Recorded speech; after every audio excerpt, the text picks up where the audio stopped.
Aku tak ibaratake tomat musuh duren. Tomate kowe durene aku. Aja kok keceblukan kesenggol wae metotok nyawamu.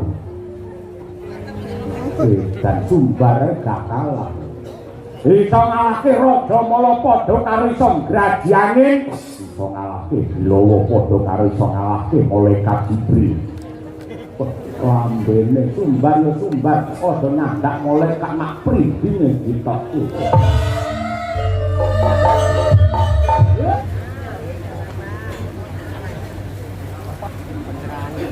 Dan kami mohon dengan hormat kepada Direktur Utama Bapak Daryanto berkenan untuk mendampingi, kami persilahkan.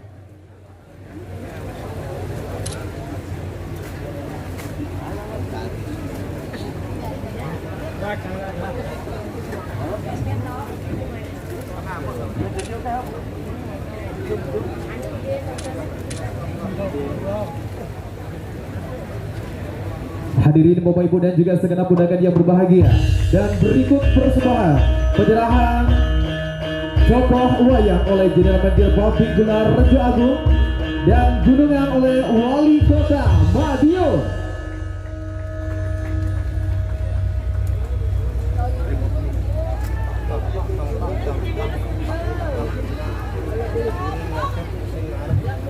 Hadirin Bapak Ibu dan juga untuk segenap undangan yang berbahagia, demikian tadi untuk serangkaian prosesi dan juga untuk penyerahan tokoh wayang. Dan kami ucapkan kepada segenap tamu undangan, selamat menyaksikan pagelaran wayang dengan dalang Ki Cahyo Kuntadi lakon Pandawa Laku Darmo. Selamat menyaksikan.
Assalamualaikum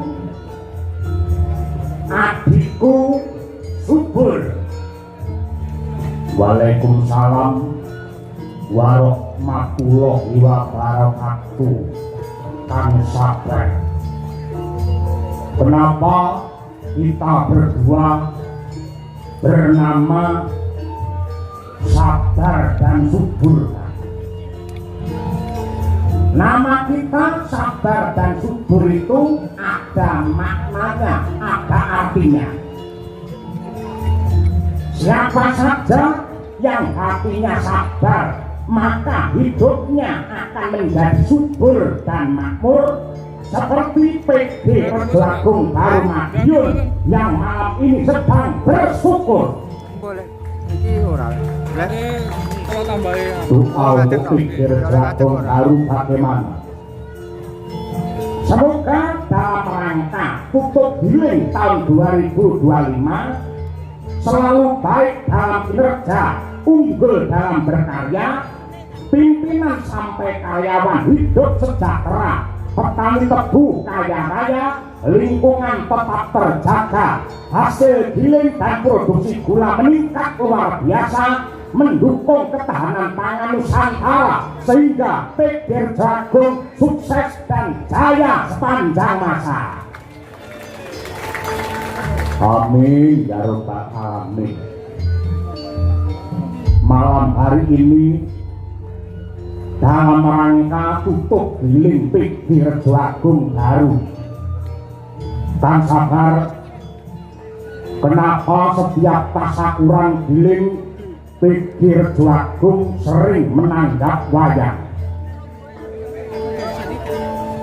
Subur, wayang itu hurufnya adalah W-A-Y-A-N-G,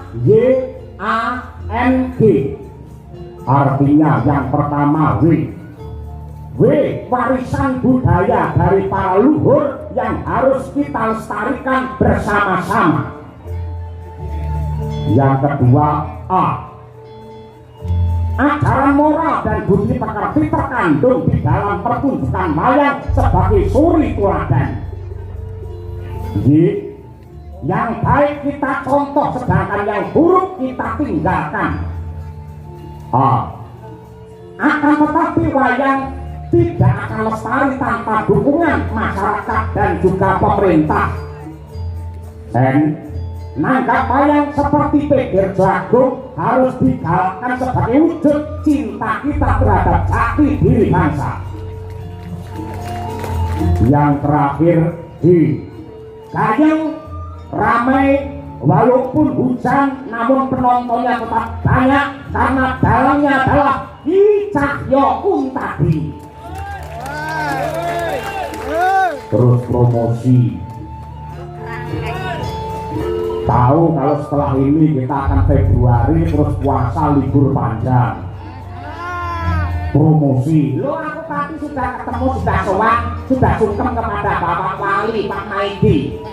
Ketika sebelum menyerahkan wayang kepada saya, beliau menanyakan kepada saya, Pak Dalang gimana kabarnya? Kapan lagi Dalang di Kota Madiun? Lalu kamu jawab gimana? Saya dalam di Kota Madiun atau tidak itu tergantung Bapak wayangan atau tidak gitu. Kalau Bapak wayangan di balai kota siap laksanakan, iso ngisanu betul.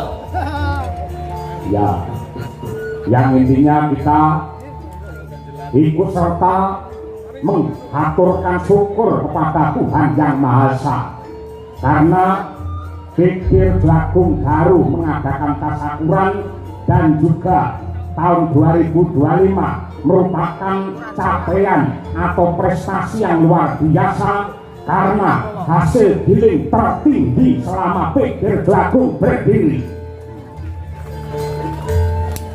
Lakon yang digelar pada malam hari ini adalah Pandhawa Laku Darma atau Wirata Parwa. Ini adalah perjuangan para Pandawa. Walaupun dia karena akal licik para Kurawa harus menjadi orang buangan di hutan Kamioka lamanya 12 tahun dan setahun ditambah untuk dia harus ngumpet atau bersembunyi di kota namun dilaksanakan dengan penuh ikhlas dan rasa syukur, bahkan bisa mempersembahkan yang terbaik untuk kota atau negara tersebut. Di negara mana para Pandawa bersembunyi? Semua orang tahu, apalagi orang Madiun itu mangnya terhadap wayang, paham terhadap lakon. Pandowo sedang bersembunyi selama 1 tahun, yaitu di negara Wirata. Hebatnya para Pandawa, walaupun sedang susah, walaupun sedang prihatin, walaupun kondisinya sedang terpuruk, namun masih menyumbangkan dharmanya yang terbaik untuk nusa dan bangsa, seperti semua anggota, karyawan, dan pimpinan PD Rejo Agung Daru di Kota Madiun. Ya, kalau begitu mari kita simak bersama-sama lakon Pandowo Laku Harmo. Oke, ayo rakit bebarengan ngetut ke laring sanggit.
Handra ingkang puspita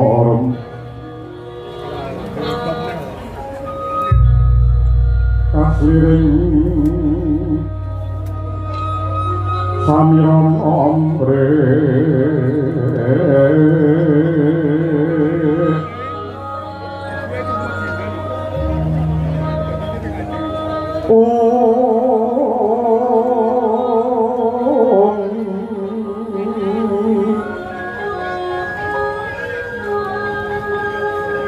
sekar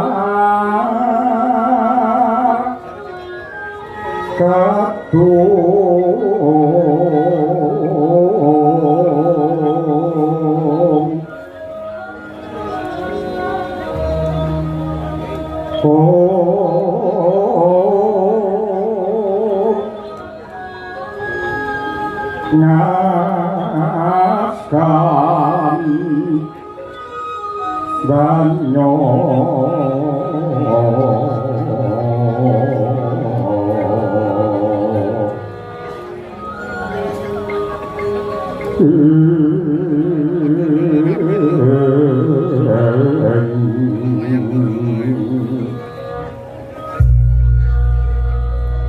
Mawar raras Ramaning iyo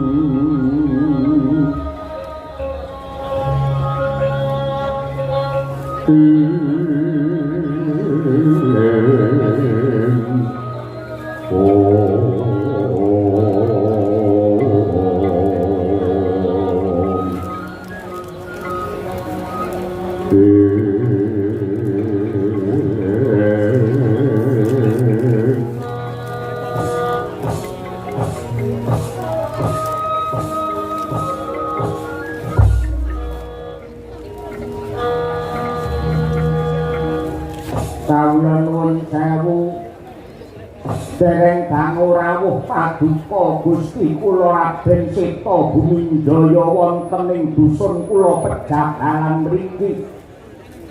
Kaliyan kula pun Jagawalakas ngaturaken sembah pangabekti tandha pengaji mawan tuwa-tuwa unjuk sandhep padha paduka Raden Seta. Yo cacat yo dewa kaporo. Jagawalakas banget panarimaku dengan kaya mengkunan dan menghormati lawan panjenengan ingsun ora liwat pangestuku mara gati tanpa ana yai kawula ninggih gurawala nanggen kula mundhik nampi tangan kula kalih mugyan dadosaken jimat prasasat kados kejugrukan ukir sari kablabaran samudra madu ing atasipun paduka menika putra Pambayun ing Wirata. Paduka putranipun sinuwun Prabu Maswapati parandene ngantos keraya-raya rawuh wonten ing Pajagalan. Menawi pancen kula nandhang dosa sarta lepat barang anggenipun badhe murba wasesa sarta midana dumateng kula pun Walakas Raden. Jagawalakas kawula nuwun wonten timbalane ngadawu kejobaan iku prapta ning desa Pajagalan tilik lawan tata bilung pernikah larone desamu kene angka 2 yektine palungguhan iki awit saka kersane Paman Patih Kincaka lan Paman Patih Rupa Kinca ngersakake dianakake adu jago nanging jagone dudu bobongan kepara jago bombongan sing tegese dudu ayam lumrah nanging sing didu jalma menungso ya kuwi jago saka kepakian Kincapura supaya ditandhingi jago saka kasepuhan kraton Wirata banjur dening Kanjeng Rama Dewaji panjenengan ingsun diperintah supaya golek jago lan manuk ature mantri pasar Wirata ya kuwi si Dwijakangka ing Pajagalan kene ana bocah sing santosa Birawa pideksa godhek wong simbar bojo atmajane Ki Jagawalakas sing jenenge Jagal Bilawa kula palungguhan iki aku butuh katerangan ingkang nyata katerangan ingkang gumathok apa bener kowe duwe anak sing jenenge Jagal Bilawa kula ngendriya mangkung kandhuan remang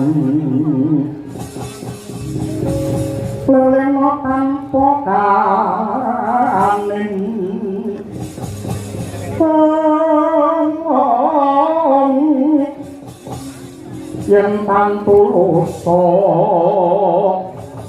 mengko sangyaku utama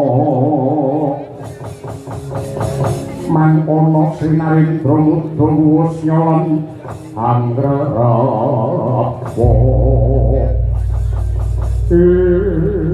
aduh Raden Sita paduka jimat sesembahan kula blaka suta blakotang terus terang kemawon pancen leres lan kepara nyata bilih kula nggadahi anak namung anak angkat utawi anak andhane leres naminipun pun Jaga Bilawa utawi Jaka Bilawa yen pancen kaya mengkono banjur palungguhan iki dianakku si Jaga Bilawa ngapunten Gusti sampun pinten-pinten dinten anak kula pun Bilawa menika tilem wonten ing kandhang amargi sampun boten teng pundi-pundi lho nggih tilem mawon teng kandhang Bilawa nggih tole turu menika mboten lumrah menungso namung sumendhe wonten palang kandhang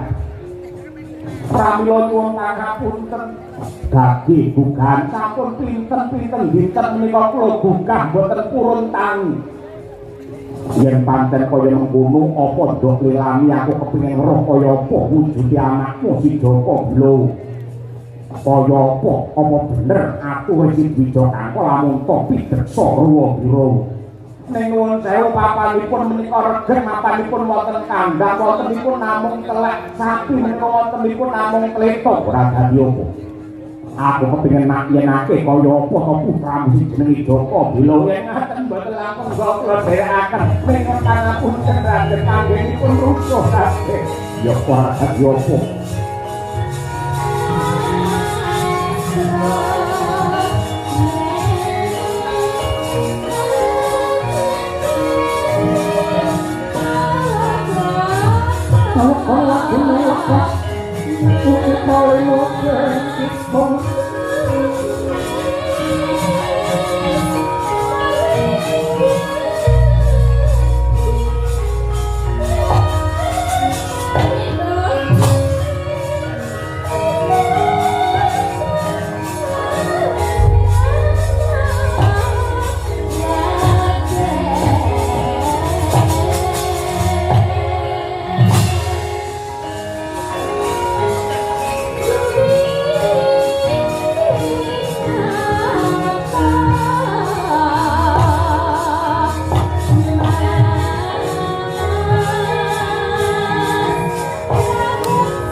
Papan ketikan sayang gongkoro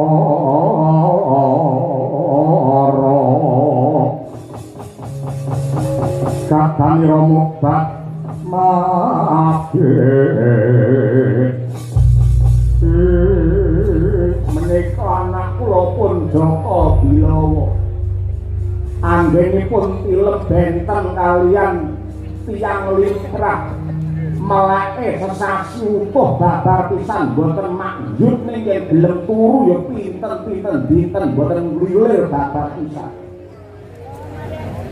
sagak gedhe dhuwur serapan gumbangane melang-melang badan sak tibuk jembare pating ganteng kokok berkayu yen disawang anakmu Nadyanto sembune ora kopek ning sejatine anakmu iki ganteng anakmu iki Jatmika leres kaya nom-noman kula riyen nggih ngeten niki kula nggih ganteng Jatmika ngeten niki yen pancen kaya mengkono aku njaluk pangilakmu iki teman Subuh anakmu tak bukai. Monggo kemawon nanging kula suwun ingkang atos-atos. Adapipun menawi ngantos bilawa niki mangke nglilir saestu. Wong yen nglilir kaget ngoten niku tangrunga malah ngamuk kaya wong setanen. Aku bisa ngukur lakon iki. Moro kaki sumingkira gugahe subuh.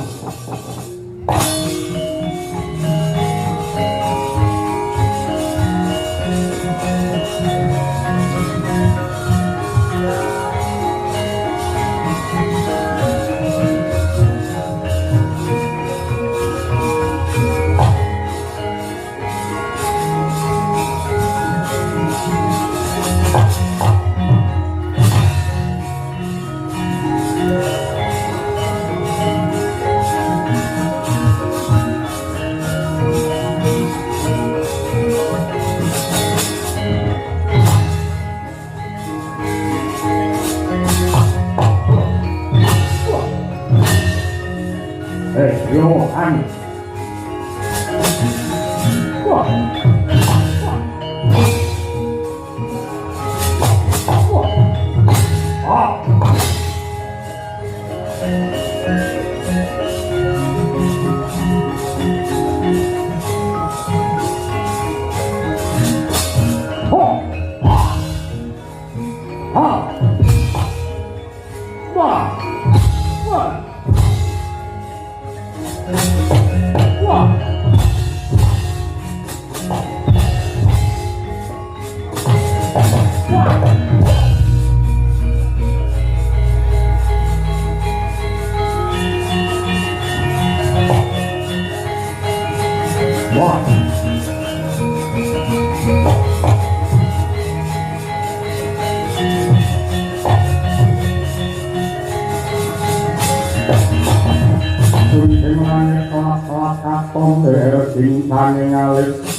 Bersama mereka andrum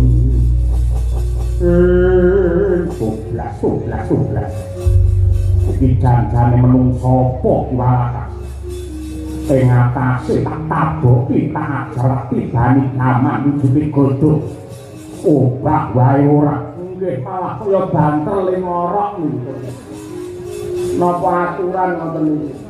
Ono sak desa iki buka dumateng Bilawa mboten enten pelakon. Mergo anggere buka mung sambate.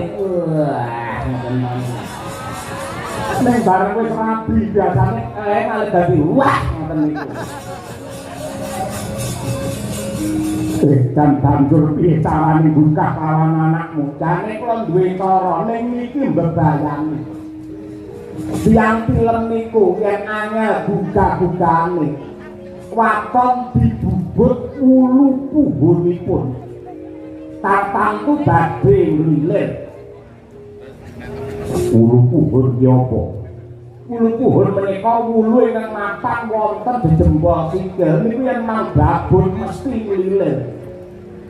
Tenan saestu kula riyen nalika film kalih bojo kula dipun bubut ulu kula. Nggih jenggeran ngoten niku. Ya ulu puhun sanes ulu liyane sing dibubur malah lawanan tekan ndi ora kowe sumingkira ning eling-eling ngatos-atos kowe tangi kaget adate kaya wong setanen aku tetep waspada aja menawi ngaterake.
Bilo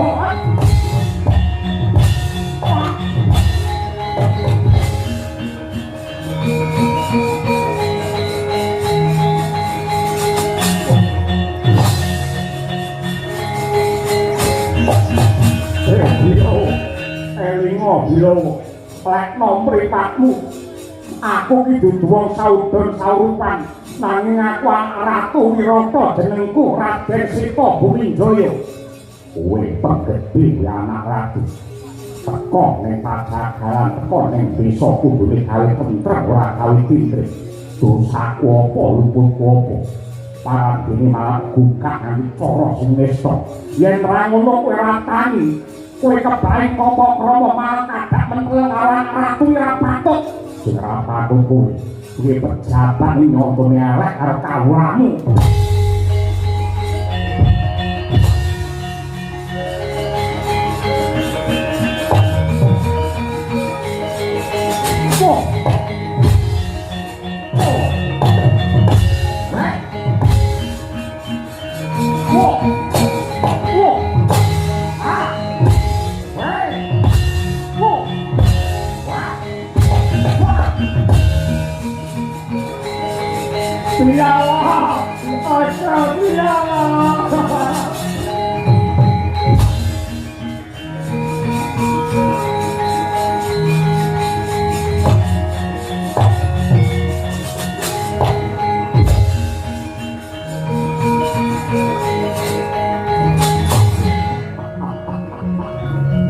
yo kanthi dalan iki aku bisa dadar bisa nguji sepiro kasampusane bocah bejagal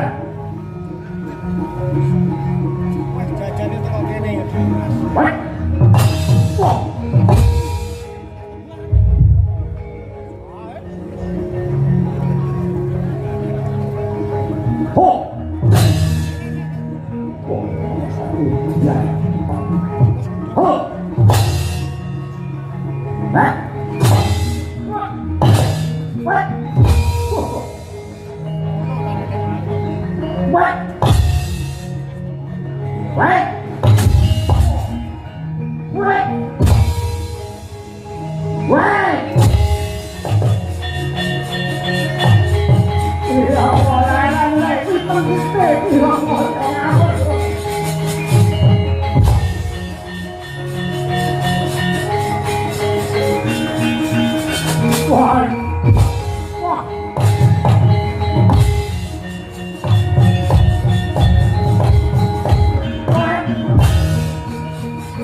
Bapak Walakas tak kira lamun to kowe dalane seta jebul kowe sing ngukir jiwa ragaku aku ora sengaja tanganku ki mau ngantem sirahmu Bapak aku njaluk ngapura Bapak kowe aja mati yen nganti Bapak Walakas mati sing ngomong dilawa sapa Bapak kowe tanyo aku njaluk ngapura Bapakku Walakas kowe tanyo aku njaluk ngapura wah nek sindhe utuh ae sapa Ndi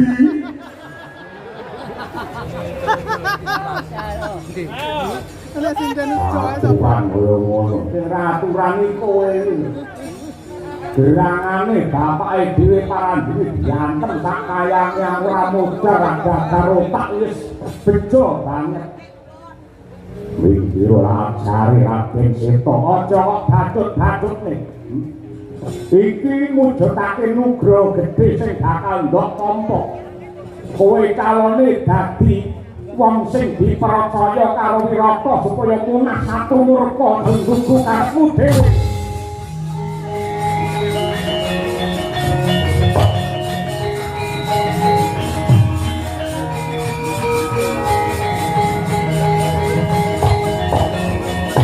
monggo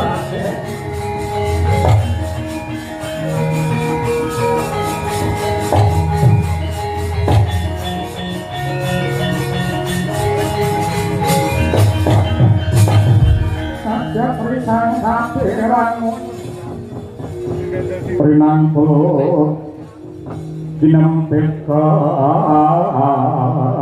kampit dosang rekmaning pawono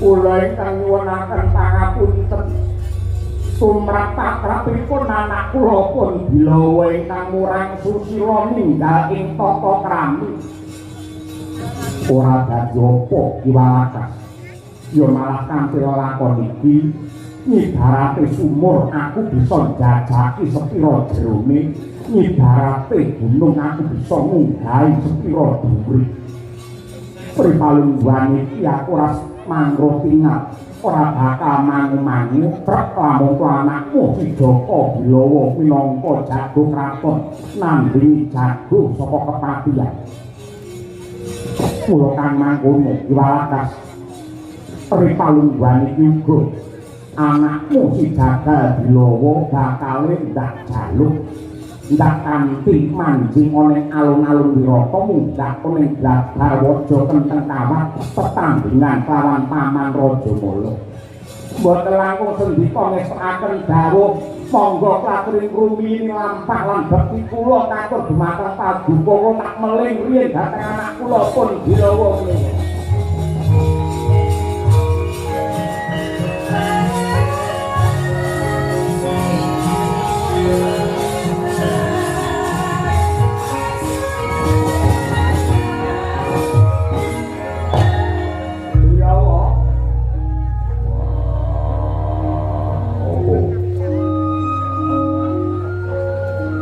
Sing madhep mantep rasamu aja mangu-mangu anggonmu bakal netepi wajib labuh marang negaramu merga ngreksa tentreming praja kuwi ora mung kewajibane ratu pejabat lan prajurit nanging kabeh kawula sing rumangsa urip ana Wirata ngombe banyu lan mangan enak wetu saka ngidak bumi Wirata duwe kewajiban cawe-cawe yen perlu toh jiwa raga kanggo mulyaning negara. Kowe dadi nom-noman aja mung goleki senengmu dhewe.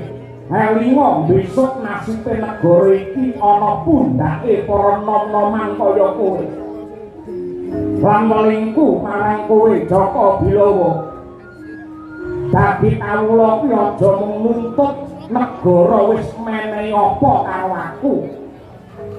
Dadi kawula kuwi aja mung nuntut negara wis menehi apa karo aku, ning kudu dibalik aku wis nate labuh apa marang negaraku. Sing jejeg sing mantep rasamu kowe dadi jago sing bakal munah satu murka Jaka Bilawa. Tak dongake lanang uripmu.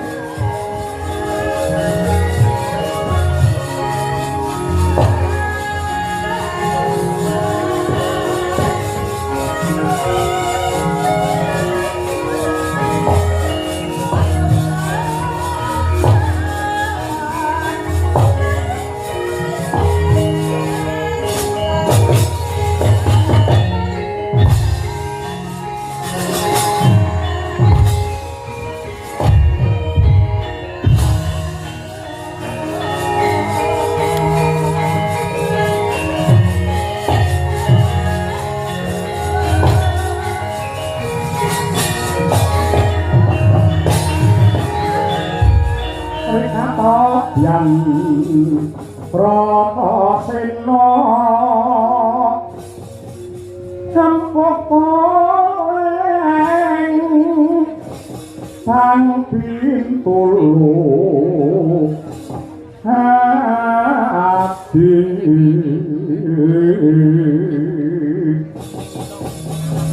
sarira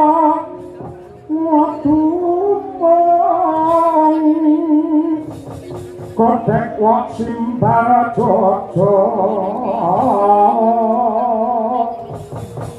yen ngendika kumaleger kaya kuntur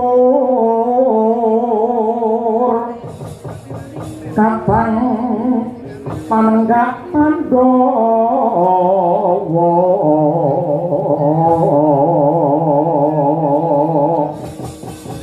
mawa sindho yen lumare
Thank you.